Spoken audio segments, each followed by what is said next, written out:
Hi everybody and very welcome to yet another Sunday night live stream. It is absolutely incredible that we're already at Sunday. The weeks it just keeps jumping by, and that's probably because I am literally flying my ass off at the moment.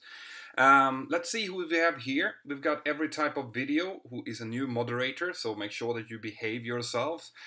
We've got Sebastian, Lorlin, Submit Dev. It's loads of people here as always, and that's making me really, really happy. Guys, as always, if the chat starts to kind of slow down or buffer, that's because of my internet, it's not because of your internet, so just stay tuned and I will try to fix it some way. Anyway, so those of you who haven't been here before, very welcome. The way that this works, guys, is that you send in your questions here in the chat, in the YouTube chat, or in the Mentour Aviation app, or if you really have something that you really want me to focus on and answer, then you use the super chat function, which is that little dollar sign, okay? That will send some money to the channel, so that will support the channel, and it will also highlight the message to me, so you can make sure, or you can be absolutely sure that I will answer it for you. Now, another thing, guys, I will not be able to do this for the full hour today, and the reason being that I'm working early tomorrow. I'm going to do a monster day, flying both to Brussels, Charleroi, and to Belfast tomorrow. So it's a good 12-hour day, which starts at about 6 o'clock in the morning. So I'm going to have to go get some food into my family and then go to bed. So I will do this for as long as I possibly can, and let's make the most out of it. So, Paul Brosnan is already in the super chat. Thank you very much, Paul. I hope you're doing absolutely great. Hi, Mentor. Greetings from Kerry, Ireland. I'm just curious as to what your relationships is with alcohol. Do you drink the night before a flight? No. I've actually done a video on this about what pilots can and cannot do when it comes to alcohol. But basically, pilots are allowed to drink, as in anyone else, you know.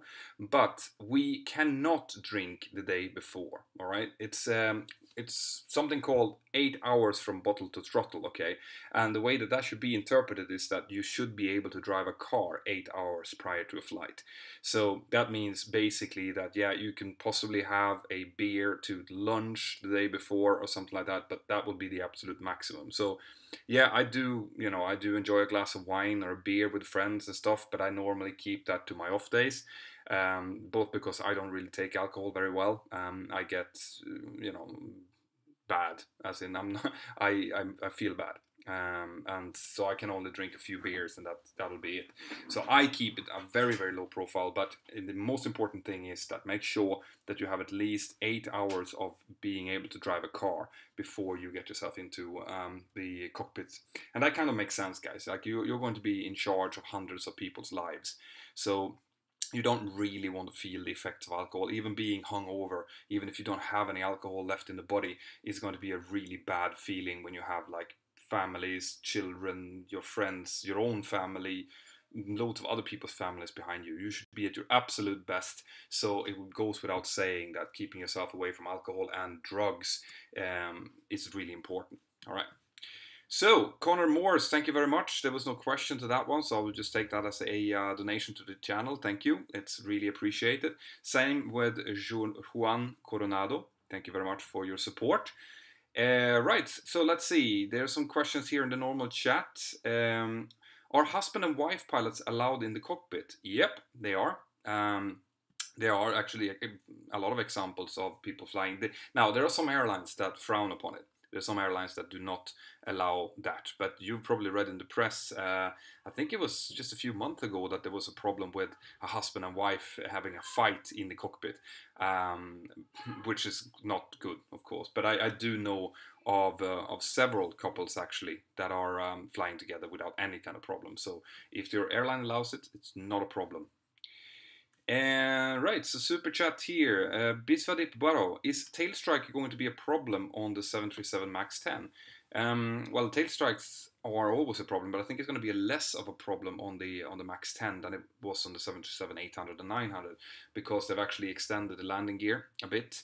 That's mainly to be able to fit the new engines, the LEAP engines, but as a secondary effect, that actually makes it less prone to tail strikes. So I don't think that it's going to be as much of an issue, but tail strike is always a possibility if you miscalculate your load sheet or your V speeds or anything like that. So you're still gonna have to be careful with it. Right, so take some questions here from the Mentour Aviation app. Guys, I always push this, but it's even more important now because more and more people are joining up. So if you haven't downloaded the Mentour Aviation app, you really should, all right? It's completely free. There are stuff in there, like instructional videos and stuff that you can buy. That's just to keep the app running. But you don't have to buy anything, but I do want you to get into the chat and be active there, because the more people I have inside of the chat, the more fun it becomes. And today, I have released the my official website. Okay, mentorpilot.com. If you haven't checked out mentorpilot.com, go and do it now. I need your opinions, okay? I need you to tell me what you want in there, because Miguel Solans, who is the wizard who has actually built the webpage, he can put all kinds of stuff in there, things that you want. And what I want to try to achieve, guys, and what I've always wanted to try to achieve, but I'm getting closer to now, is to create a forum where you guys feel welcome, that you can go, if you're interested in aviation, you can go there and find news articles, you can find stuff like other people who are in the same position as you, or speak to experienced pilots like myself, or people in flight school, and you can be able to grade flight schools and talk to people. Maybe you're interested in a flight school in Lithuania, and there's another guy or girl that's already in that flight school. You can talk to them. So I am trying to create a forum, a cross-platform forum that will do that. And the website is one step in that direction. So I want you guys to go in there, check it out, tell me what you think, and also tell Miguel what you think should be on the website. Like live streams, I will probably start doing them through the website to get more people into the website as well. Right, so I'm getting a little bit behind all my super chat messages here. Keep up the great work from JDPie. Thank you very much. Jack Sims, love your channel. Well, this is great, guys. Thank you very much. I love that you guys are enjoying this, because this is why I'm doing it. All right. The more subscribers the channel gets, the more fun I think that this is. So, Connor Morse. Let's see. Hi, Mentor. I'm currently a first-year engineering student at university. Can I become a pilot after I completed my degree, and will a degree help? This is probably one of the most common questions that I get on these live streams and on the channel. And yes, of course, you can become a pilot after you've done your degree. Whether or not you're going to have a kind of like a stepping stone, something that brings you up ahead of other people, that's more questionable. In some airlines, it is an absolute requirement that you do have a degree, maybe not an engineering degree, but any kind of degree in order to apply. And in that case, yes, in that case, you will go ahead of everyone else who doesn't have a degree. But whether or not your engineering degree will get you ahead of someone with a physics degree, that's more questionable. But in any case, it's fantastic to have a degree, something that will kind of work as a fallback plan if something would happen, if you would something would happen to your medical status, or that you just find out, listen, this pilot thing, it wasn't good for me or my family. Well, then you have your engineering degree in the background and you can work on that. Me, I don't have a degree, all right, so I am only a pilot, which means that if I would lose my medical, I would have to find a job maybe as an instructor, or working in airline management or something like that. But I couldn't go and be an engineer, because I would have to go through a 4-year degree in order to get that. So I always encourage people to, if they have the chance, the time and the money to do a degree before they get into flight training, you should definitely do it. And do it something that you love. Do it in something that you would like to do. Even if being a pilot is your ultimate goal, if you want to take a degree, get a degree in something that you could see yourself working in. Like I would take an MBA. I would work in business, because I think it's really interesting to do that. This is why I'm building this company as well, that kind of is focusing on the Mentour Pilot brand. But that's what I would do if I wanted a way out. Basti, thank you very much. Greetings from Germany. Why do the window blinds have to stay open on takeoff and landing? So I've done a video on this. I've done a video where I explained this together with some other security brief factors that we do. And the simple answer to that question is that we want the people inside of the aircraft to have adapted their eyes to the outside conditions in case we would have to abandon the takeoff and evacuate the aircraft. So that's why also the lights are being dimmed for takeoff and landing when the outside conditions are dark, so that you can see outside. You know, if it's dark outside and it's really bright inside, if we would just stop the aircraft and say, well, get out, then when you come to the emergency exit, it would just look like a black hole outside. But if you have adapted your eyes already to dark conditions, you will see what's happening outside and you can avoid any danger. So that's the quick and simple answer to that. Right, what are the factors that affect range on an aircraft? Well, there's a couple of factors. Obviously, it's you know, how it's built, as in how aerodynamic the aircraft is, the lack of drag and so on will affect its range, the amount of fuel it can carry, the amount of takeoff weight that it can carry as well, so the landing gear. Because, for example, a good example is the 737. We can load that up with 21 tons of fuel, which I talked about in my previous video that I'm hoping you all seen. But we can't load it up with 21 tons of fuel and 189 passengers, because we will then exceed our maximum takeoff weight. Our landing gear couldn't take that, our wings couldn't take that. So that limits the range effectively. What else? I mean, speed, durability, of course, but fuel ultimately is going to be what keeps you from flying. And then you have the crew, duty hours, things like that. How much crew can be carried on board, which is going to be a lot, obviously. But there's many things that affects the range of an aircraft. Ultimately, it will be there can be things like engines as well, and whether or not the aircraft is ETOPS approved, as in that if it can fly for an extended time on a single engine. So if it has been approved for that, it will be able to fly over oceans, over sea, which will affect its possibility to fly long haul. So there's loads and loads of things. Hi Mentor, does flying a Cessna in private affect your max flying time your airline can send you flying? Great question. It does and it doesn't. It depends a little bit about what kind of flying you're doing. But in my airline, for example, if you want to do any kind of flying outside of your scheduled duty hours, you have to apply for a chief pilot special okay for that, which you will get. But you're going to have to keep track of your flying hours. And yes, they will count towards your total amount of hours that you can fly every year. And if you're flying in any kind of commercial, it becomes even more restricted. But whether or not like flying PPL will count against your 900 hours maximum, I'm going to have to actually look that up, because I can't say for sure that that's the case. I would assume that it does. But I'm going to have to look that up, because it has never been a factor for me, since I'm not flying general aviation anymore. Paul Brosnan, thanks for answering my question. Of course, that's why I'm here. I'm wondering what your thoughts on the new 777 and the existing 777. Would you be interested in flying it someday? Of course. I mean, the Boeing 777 is an absolutely beautiful aircraft. From my friends who are flying it, it's supposed to be really nice to handle. The problem for me, the problem is that I am very happy with my current working conditions. As in, I am home every night. I don't spend too much time away from my family. I don't suffer from jet lag, things like that. And in order for me to fly a 777, I would most probably have to start flying with long haul, because there's very few short to medium haul 777 operators. And that's not really something that I'm interested in. And of course, a lot of people ask me whether or not I would, switch over to an Airbus, or if I would fly a 777 or something like that. And the fact is that if my employer came to me and said, "Listen, we need you to fly the 777 now," I would do it. That's the way it works. We fly what our employer tells us to fly. If that's an Airbus or a Boeing or a 777 or a Cessna Caravan, it doesn't really matter as long as we get what we have agreed on from our employer. I hope that makes sense, by the way. Was water injection available on the 737-300? No, the 737-300 did not have water injection as far as I am aware, because that already has switched over to the CFM engines. But the 737-200 did have water injection.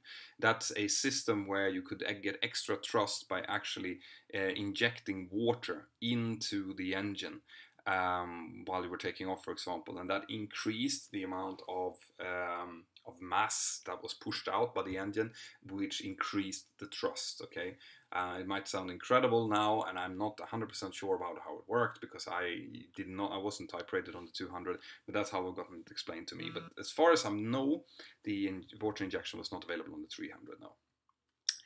Is there, from Jordan Coles comes the next question, is there anything that is taught one way in training and done in a completely different way in the real world? Ooh, interesting. Well, I mean, that depends on what part of training you're talking about. If you're talking about the ATPL theory, for example, when you're sitting there struggling with your navigational exams, calculating flying Omega over the North Pole somewhere and calculating what your deviation is, that you will never do again. As you know, when you come up and you fly commercial, some computer somewhere is going to take care of that for you. So there's to a certain degree within areas like, for example, navigation, where especially when you're talking about the older systems, Laurent C, Omega, Hyperbel navigation, things like that, is stuff that it's good to know, because to a certain extent it kind of applies a little bit to GPS as well, but no, you will never see it or hear it. When it comes to actually flying, no, because the fundamentals that you learn when you fly a Cessna or a Cirrus or whatever your plane is during training, those fundamentals will come with you when you're flying commercially as well, and you need to have them in order to understand how an aircraft is actually performing and why it does certain things under certain circumstances. So sure, you're going to have crazy instructors that's going to tell you stuff that doesn't happen in reality, but as a general rule, what you need to learn in the beginning is what you need to know to step up through your career. So some questions then through the Mentour Aviation app. Here, get it. It's should be some links here in the description of the video if you haven't gotten it already, which you should have. Let's see, Mentor, can you tell me what the desirable audiometric test results are supposed to be in the range of decibels? No, I can't. Actually, I'm not a doctor, so I don't remember the exact range. But your hearing should be fairly okay.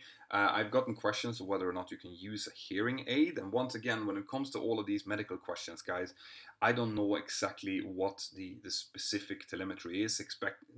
If you have some hearing deficiency, for example, or some kind of disease that is a little bit out of the common ground, I will not be able to answer those questions because I don't want to. I don't want to be able to tell you. I don't want to tell you that, yeah, that's fine, and it turns out it's not, or no, you can't become a pilot, and it turns out you can. So I'm not talking about medical requirements because I'm not a doctor. I'm not an aeromedical examiner. So if you have any kind of questions like that, what I always tell you guys to do is just go to Google AME and the city you're in, and you are going to find a list of people who are doctors who are doing medicals, and you can just write them an email, contact them, say that I have some questions, I want to become a pilot, I need to know this, and they will either give you a straight answer, or they will tell you to a aeronautical center where you can ask those things. But generally speaking, if you have anything that is a little bit different, maybe you've had some heart surgery, or maybe you have some kind of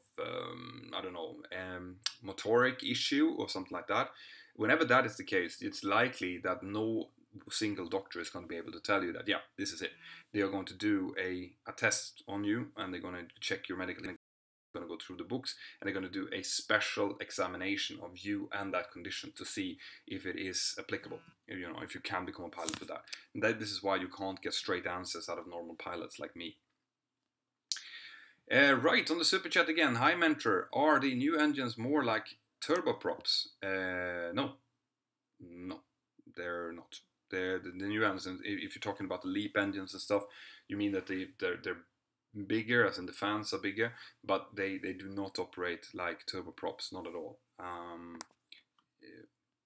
That's the straight answer. They get more and more turbojet-like, or like they get more and more turbofan-like all the time. They get slower. Like when you have a propeller, for example, you get kind of not instantaneous on turboprop, but almost response from them. You can go to idle, which would just become like drag, and it can slow the aircraft down. Jet engines are not like that. You're going to have to anticipate. You add thrust, and it will take a little while depending on how far back it has rolled back until you get the actual thrust, which means that handling a jet is very different from handling a propeller or a turboprop aircraft. A lot of people that come from turboprop after having flown it for several years actually do face some problems handling wise. because of the difference in how the prop performs as towards a jet engine. We see that a lot in people coming into the 737 actually. The fire lounge. Mentor, what is the total cost for flight training in the USA and how do I find good flight schools? Well, asking what the total cost is a little bit like asking how long is a rope, right? It can be very different. In Europe, we're talking, I've normally said that, you know, for an integrated training course, you look at about 50,000 euros and up. I would say that in America, you're probably looking at something similar in dollars, so maybe $45,000 and upwards for integrated programs, or the equivalent to that. How you find good schools is that you research. You know, you start off maybe with the school that is closest to you. You go there, you visit with you know, check out the instructors, the schools, the maintenance, what you think about it. And okay, so it looks like we have problems again with internet here. Let's see if this sorts itself out. Otherwise, I'm gonna have to change internet again. Let's see.